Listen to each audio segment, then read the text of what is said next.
everyone, I am Bhavya Tawar from class 5th A of NK Bagrodia Global School.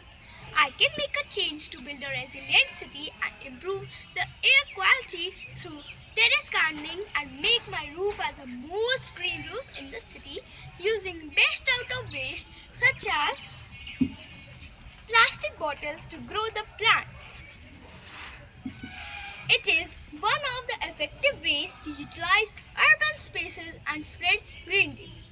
It provides fresh produce and promotes sustainability.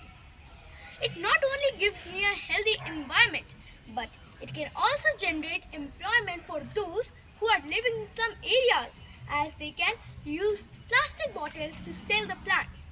I am ready to contribute my role.